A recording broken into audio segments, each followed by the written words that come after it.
All right, we continue on with the NFL season. We are in week 8, unbelievably already. Big games for the local teams who are both looking to save their season. So the sports bettors, they're going to be intrigued as to how to bet on those games as well as some of the marquee matchups going on nationally. Now it's time for another edition of Hittin the Books, and joining me this week is an Emmy Award-winning TV host. You see him on TNT Sports giving you his best bets on the line. It's my guy, Jeff Johnson, who joins me now. Jeff, what's going on?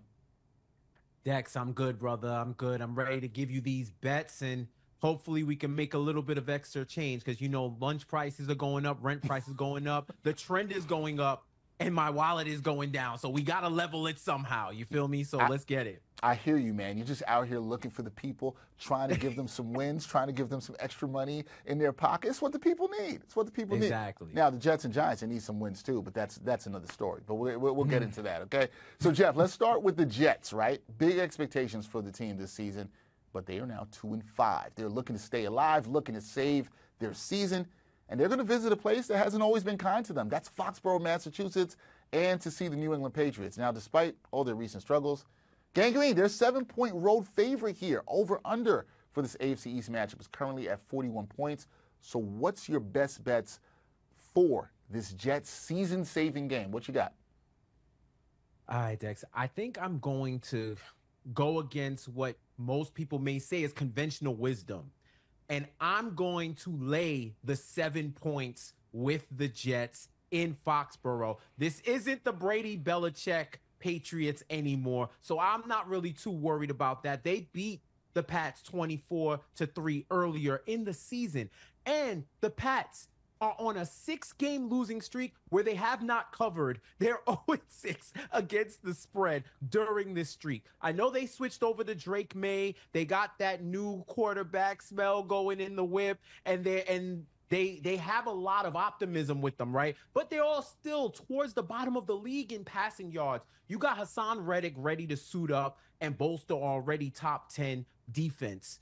Then on top of that, New England, they're at the bottom of the league in passing yards allowed, and they allow the third most rush yards. I think the Jets are in desperation mode. You talk about a team that needs to win. This is as must win as they get, and I think they have just enough firepower to cover this spread. Now, I hope there isn't any inclement weather or anything else that may disrupt this from now until game day, but I'm confident that the Jets can cover this spread because I just think this year they have the Pats number.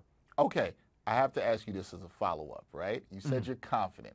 How confident on a scale of 1 to 10 are you that the Jets can cover this spread? Because the Jets not covering the spread kind of feels like some Jet stuff. I hear you. Z, this is the thing. I have to disconnect trends from what I see in the current week and the narratives and all that. I understand what goes on with the Jets. You're saying, they're going to pull a Jets, quote unquote, and not cover this spread. I'm just looking at the Patriots right now, and I feel like the Patriots' midness can supersede Jets' luck in this to get me the spread. Now, 10 points, winning by 10 points, I don't think I'm asking a lot. And I think New England's defense is going to give me enough opportunity to cover this. Now, I would say if you're a little bit more risk averse, you could tease this down, maybe get it to like 3 or 4, depending on the price that you get. But after what I saw the Jets do against them the first time, I don't think that the Pats are going to be able, even in their own stadium, I don't think that they're going to be able to bounce back in that way, especially they've lost 6 in a row, Dex. Like, they've lost 6 in a row. Yeah. If this is any opportunity for the Jets to get back, now is the time. So why not make a statement, right? Yeah, no, now is the time. You're undoubtedly right about that. We'll see what happens. Jeff is going with the Jets to cover here. Now, next up, we have what should be a showdown of rookie quarterbacks. If Jaden Daniels plays, he is listed as questionable right now. He and the Commanders, they will host Caleb Williams and the Bears. Now, both teams have winning records. The Commanders, they are underdogs at home, which probably is an indicator of what's going on with the injury situation for Jaden Daniels. As the Bears, they're favored by 3 points in this one. Total points line is at 43 if you want to play the over-under game. Jeff, are you backing the Commanders as home dogs, or are you taking the Bears to cover on the road? Dex, see, this is when you have to know that I'm about the business because I'm a Giants fan. So for me to back the Commanders, you're asking a lot, but my eyes cannot lie to my inner pettiness. We all have to be on the same line when we're trying to make these bets.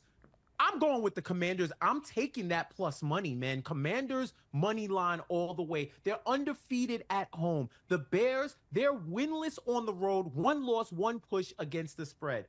I don't think the books have caught up to the Commanders yet. After they beat the Giants that in week 2, I believe, I said, I think the Commanders are going to win the NFC East. And I couldn't even believe myself saying it. But I think right now they have the best quarterback in the NFC East, Jaden Daniels. He's 3rd in QB rating. Only MVP Lamar Jackson, Josh Allen are the only 2 ahead of him in quarterback rating right now. They're facing a tough Chicago defense. I got to give them that respect. But I think the Commanders have more to get it done. Their offense is ranked 1st in completion percentage, 3rd in rush yards, 4th in pass yards, 4th in QB rating overall.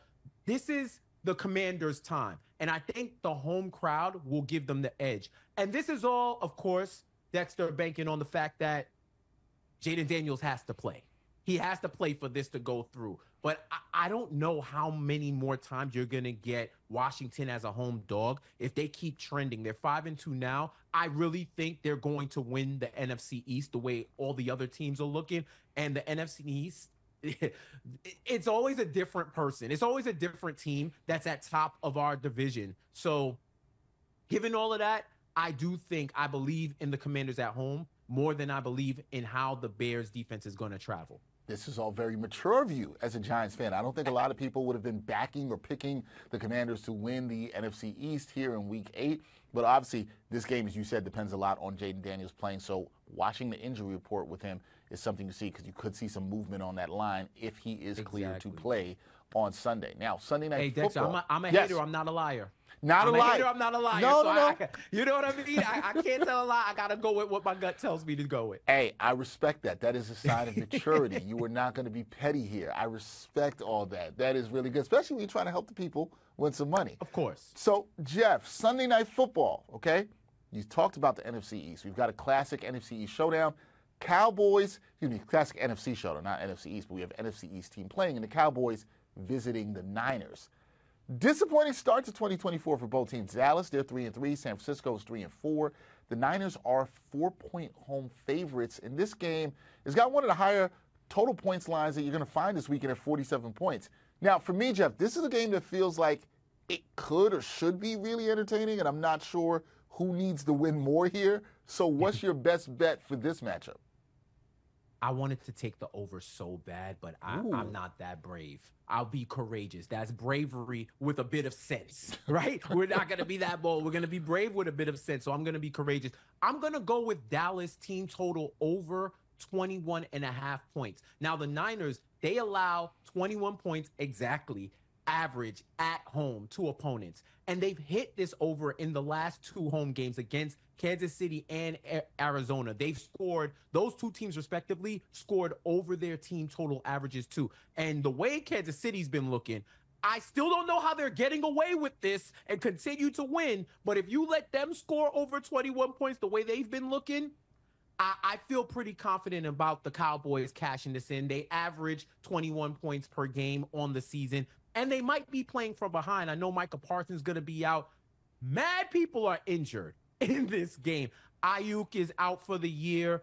Debo for the Niners, he has a wrist injury, so we don't know what's going on with that. But Brock Purdy, he can scramble. He's going to score them 1-yard rush touchdowns too. So I think that both these teams can score. So I would also say I slightly lean the over, but I think if I'm asking the Cowboys, once again, you spoke about maturity, Dex. If I'm asking the Cowboys just for 3 touchdowns and a field goal, I would hope they could provide this. And if they don't, I'm going to be really upset with myself for riding with a Cowboys pick. But like I said, I'm a hater. I'm not a liar. And I don't let my hate supersede my judgment. So hey, I like Dallas with that team total over. All right, Dallas with the team total over. You got to respect Jeff here. This is twice here in Hittin the Books where he's shown the maturity to pick against teams that he loves to hate. All right, last game for me, Jeff. It's going to be the Monday night game. We got to look at the G-Men, your team, heading to the Steel City to battle the Steelers.